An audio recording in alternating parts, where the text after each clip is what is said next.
Por fim, uma das ideias também mais interessantes que Russell vai apresentar nesse livro, quer dizer, ele vai tentar entender, tudo isso está entrelaçado, tá? A ideia de conhecimento, será que existe um conhecimento tão bem fundamentado que a gente não possa duvidar? Isso está entrelaçado com a existência de substâncias fora da mente, a existência da matéria e de qual a estrutura então da matéria, como é que a matéria é, como é que nós podemos conhecer isso que a matéria é, o que nós podemos conhecer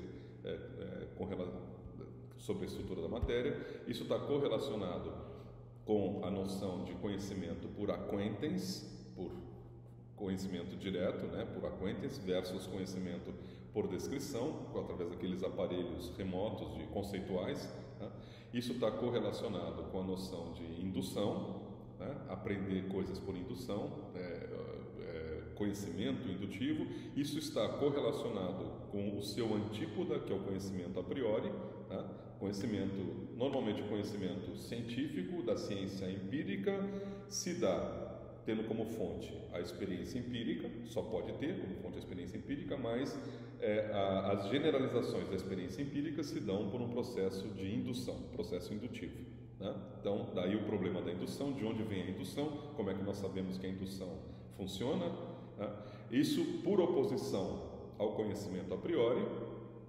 Conhecimento a priori que é aquele que não se dá através da experiência, mas se dá por onde então? Ele se dá através do nosso contato com os universais. Nós temos contato mental, nosso intelecto tem contato não apenas, de acordo com Russell, nosso intelecto ele tem contato não apenas com as coisas empíricas, como esse copo de café, né, ou essa caneta, né, ou esse corpo que está aqui. Isso são coisas empíricas, estão no espaço, estão no tempo, mas também o nosso intelecto tem, de acordo com Russell, um contato direto com essas entidades abstratas que são os universais, tá? E nós podemos, digamos assim, ver os universais com o olho do intelecto, não com o olho físico.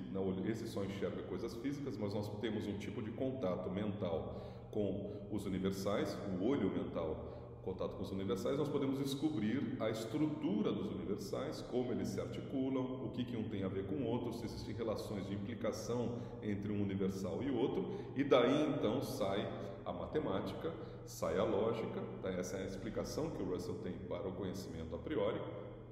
Tudo isso nós vamos ver em detalhes, hein? Eu estou percorrendo aqui de maneira razoavelmente rápida várias ideias, mas mais para o final do livro, Russell também se preocupa com algo que ficou central na filosofia da linguagem do século XX e XXI, né? Que é qual é a natureza do juízo. O que é um juízo? O juízo não é simplesmente, aqui no sentido filosófico, o juízo não é aquilo que o discernimento, né, que a sua mãe te dava bronca, dizia, menino, tenha juízo, não chegue tarde em casa, não beba muito na rua, etc., tenha juízo. Na filosofia não é isso que nós chamamos de juízo. Na filosofia, nós chamamos de juízo as opiniões ou as afirmações, tá? Então, o que os físicos produzem no laboratório, nas teorias físicas, é uma coleção de juízos, né? Alguns desses juízos são corretos, né? Alguns desses juízos são incorretos. Quando se descobre que um juízo era incorreto, joga-se fora aquele juízo, né? O físico, assim como qualquer cientista empírico, busca os juízos corretos ou os juízos verdadeiros, né? Mesma coisa com os matemáticos, juízos corretos ou juízos verdadeiros, né? Nós só não nos importamos com a verdade ou falsidade dos juízos quando nós estamos no campo da ficção, né? Quando eu estou contando uma historinha dos Três Porquinhos, da Branca de Neve, etc., você deixa de prestar atenção se o que você está falando é verdadeiro ou falso, porque na hora de fazer ficção não interessa mais a verdade ou falsidade. O que interessa é apenas a beleza estética, o entretenimento, tá? O quão interessante é a estrutura da ficção, etc. Mas a verdade ou falsidade foi para o espaço. Se você for ler uma obra de ficção, se você for ler Machado de Assis, preocupado com a verdade ou falsidade do que ele está falando, tá? Você não está entendendo o ponto da ficção. O ponto da ficção não é fazer uma narrativa verdadeira, né, da realidade, não é descrever exatamente como a realidade é. Não é ficção, não é isso. Tá? Na ciência nos diferentes campos. Tá? O que o físico está fazendo é buscando juízos verdadeiros que sejam uma descrição verdadeira de como o mundo físico é. O que o biólogo está fazendo é buscar uma descrição verdadeira de como o mundo biológico é, né? De como se dá a vida, como é que está estruturada a vida, como é que a vida se desdobra no planeta Terra e possivelmente em outros planetas. Né? O que o químico está fazendo na sua área é buscar juízos verdadeiros sobre a estrutura da substância, sobre a estrutura das transformações, transmissão de calor e assim por diante. Tá? O que o historiador está fazendo é buscar juízos verdadeiros, né, sobre a história, sobre a evolução da humanidade, sobre como se dão os processos históricos, etc, etc. E talvez fazendo chutes sobre como a coisa vai ser daqui a 1 ano ou 2. Alguns fazem isso, certo? O que o matemático está fazendo é buscar juízos verdadeiros na matemática, né, de acordo com a sua área de trabalho. Alguns estão trabalhando com a teoria de números, outros estão trabalhando com a teoria de probabilidades, outros estão trabalhando com espaços topológicos e assim por diante, análise, álgebra, etc, etc. Mas todos estão o quê? Buscando juízos verdadeiros. Ninguém na ciência está buscando juízos falsos. Se algum dia você encontrar alguém que diz: eu sou um cientista e estou procurando só coisas falsas, você não vai levar essa pessoa a sério, tá? A menos que ele está... Não, eu sou um caçador de falsidades, mas para corrigir os meus colegas. Aí sim, tá? Eu estou tentando descobrir coisas falsas, mas na verdade o objetivo último são as coisas verdadeiras. Isso é intrínseco à ciência. Então, se você está buscando coisas falsas, mas porque você quer apenas produzir falsidades, isso não faz sentido, isso não é ciência. Tá? Você está buscando coisas falsas para corrigir as falsidades, tá? Para eliminar as falsidades de uma teoria, para eliminar as falsidades de um corpo científico. Aí sim. Tá? Ou na prática você está buscando falsidades para negar essas falsidades. A negação de uma falsidade dá o quê? Dá uma verdade. Tá?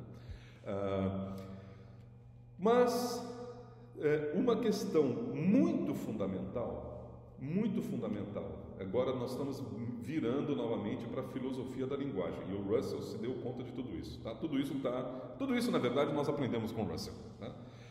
Uma questão muito fundamental é o que são então essas coisas que são verdadeiras ou falsas. Eu falei de juízo aqui, mas o que é um juízo? Então, o que é um juízo? Que não é uma questão simples também. Tente explicar para alguém o que é um juízo. Tá? Esse copo aqui é um juízo?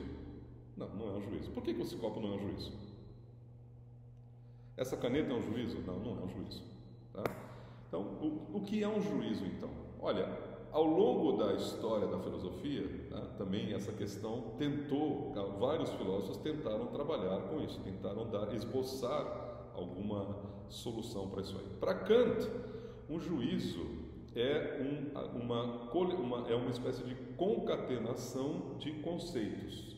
Tá? Então, quando eu digo todo ser humano é mortal, estou produzindo um juízo para Kant, todo ser humano é mortal, esse juízo está usando o conceito de ser humano e o conceito de mortal e colando esses dois conceitos.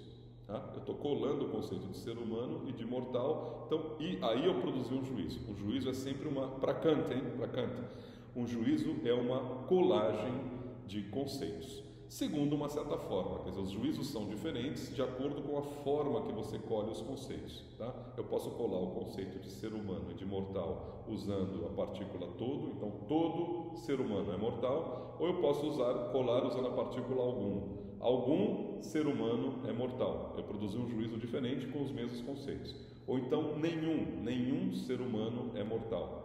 Produzir um terceiro tipo de juízo usando os mesmos conceitos.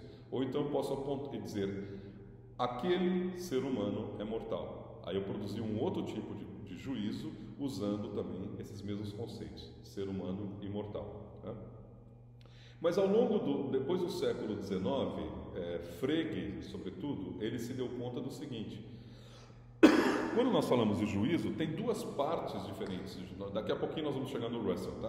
A teoria que o Russell vai elaborar nesse livro também. Quando nós falamos de juízo, na verdade nós estamos falando de duas coisas diferentes. Nós estamos falando de um conteúdo, é um certo conteúdo, e o juízo significa que alguém está afirmando esse conteúdo. Alguém está dizendo: este conteúdo é o caso, este conteúdo eu afirmo.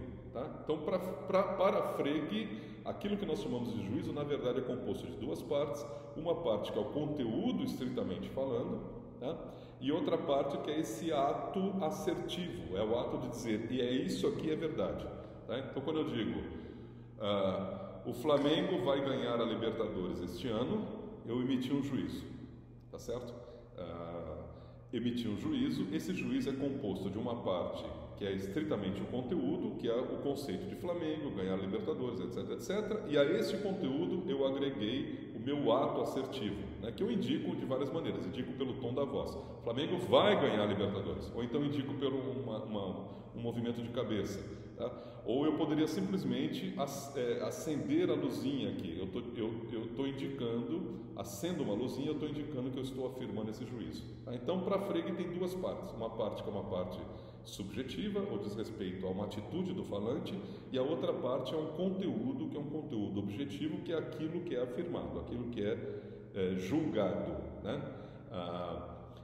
Isso que é afirmado ou que é julgado, essa parte objetiva, que não diz respeito à atitude do falante, Frege chamou de proposição. Uma proposição é este conteúdo aqui, que é julgado, é aquilo que o falante acha que é verdadeiro ou aquilo que o falante acha que é falso. Negar também é fazer um juízo. Tá? Aquilo que o falante acha que é verdadeiro ou falso é o que Frege chamou de uma proposição ou de um pensamento. Bom, o Russell, uma das coisas que o Russell vai fazer também nesse ensaio é se preocupar com a natureza da proposição. O que são essas coisas aqui que nós julgamos, que a gente diz que é verdadeiro ou que é falso? É o que o cientista está tentando fazer, ele está atrás de proposições verdadeiras. E quando ele publica um paper, ele está afirmando essa proposição verdadeira. Olha, o carbono é composto de tantos átomos. Ele está atrás, é um conteúdo, o carbono é composto de tantos átomos e ele está afirmando esse conteúdo. Tá? Quando publica um paper ou quando anuncia em sala de aula, está afirmando este conteúdo aqui. Mas qual é a natureza desse conteúdo?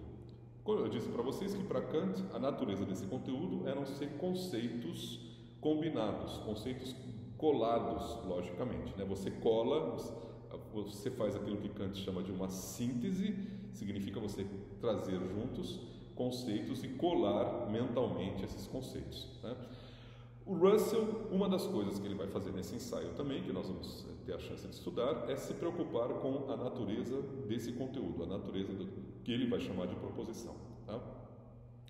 E proposições para Russell vai ser uma coisa muito curiosa, muito interessante, e virou uma espécie de modelo para a filosofia da linguagem no século XX e XXI. Hoje em dia muita gente trabalha com isso, o modelo de proposição russelliana, que é de Russell, é o que ele propôs. Uma proposição é uma combinação de universais e particulares. Tá? Então, por exemplo, Marco fala português. A proposição correspondente a Marco fala português é uma combinação do universal ser falante de português, é um universal, para ele existem universais, acompanhado do particular Marco. Né? Maradona fala espanhol, a proposição Maradona fala espanhol, ou Maradona é melhor do que Messi, é composta dos particulares Maradona, do particular Messi e do universal ser melhor que. Né? É um universal aí que tem duas entradas, aí é um universal binário ou uma relação binária, como o Russell vai dizer. Tá? Então, essa estrutura, nós vamos ver tudo isso em mais detalhes. Isso aqui é uma grande antecipação, uma espécie de menu ou cenas dos trailer. Isso aqui é um trailer do livro do Russell. São várias teorias fundamentais que impactaram de maneira muito importante a filosofia da linguagem, a metafísica, a epistemologia, o estudo sobre a natureza da matéria, portanto a ontologia do século XX e XXI. Tudo isso nós vamos ver em detalhes nos vídeos seguintes.